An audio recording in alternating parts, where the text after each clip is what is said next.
Breaking tonight, Donald Trump and Carly Fiorina turning up the heat as both clash on the campaign trail in South Carolina. She's got a good line of pitter-patter, but when you listen for more than 5 minutes, you develop a tremendous headache. A leader always challenges the status quo. And leadership is not about how big your office is, how big your title is, how big your airplane or your helicopter or your ego is. Leadership is about service.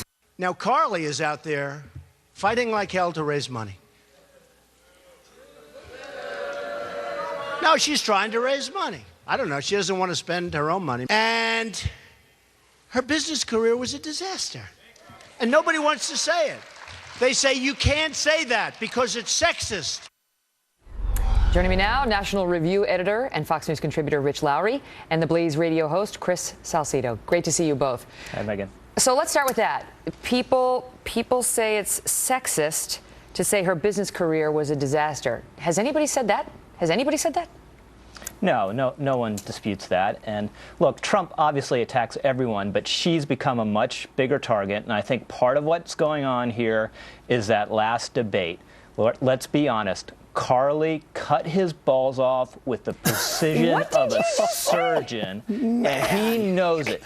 He knows it. He's insulted and bullied his way to the top of the polls. No one was able to best him ever except for this tough lady on that stage, and it must kill him. He must be simmering about it to this night.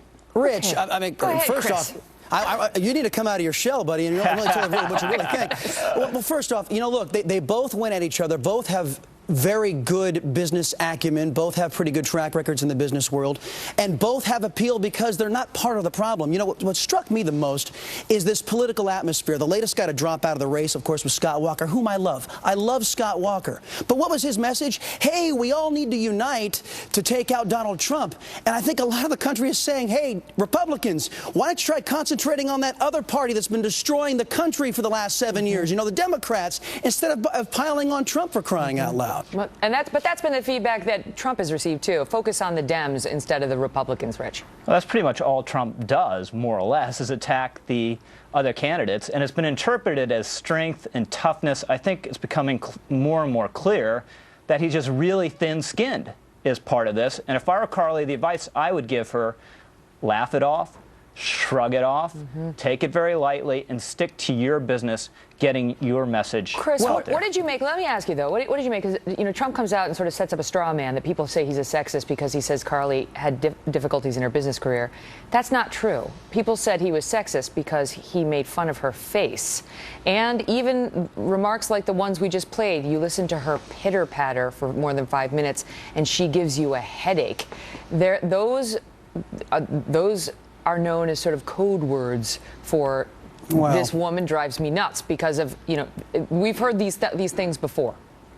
Well, the idea that nobody else is firing on Trump in this whole thing is ludicrous. Everybody's taking shots. Yeah, they're all firing. He's the front runner for crying out loud. So yeah, except for Ted Cruz. I mean, let's make mention there.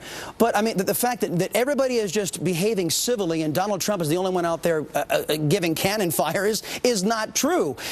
But you know, sooner or later, this is all going to work out in the wash. I think that Donald Trump is very good for the discussion we're having at this particular point in our country, as are all the outsiders and Ted Cruz. And Marco Rubio had a fantastic debate. He did a great job, and I'm still having a hard time forgiving Chris Christie for 2012, but even he had a pretty good debate. So I think this is way... You tell me one thing before I let you go, Rich. Does this dispute, you know, between Trump and Fiorina tell us that she's a real contender? I think so. She is gaining on him, and she's gaining on him in that outsider lane that we've talked about, and she's gotten under his skin, clearly. And, you know, Trump is, he doesn't like being challenged, he doesn't like being criticized, and he's lashing out. And he says she's always repeating herself.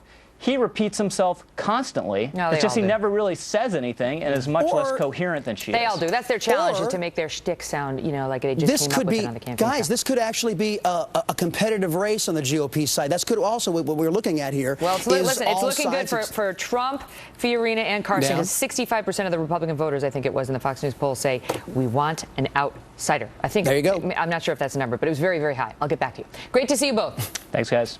Also tonight, Hillary Clinton appears to have been caught in a doozy as she tries to downplay her email scandal. Bill Burton is next on that.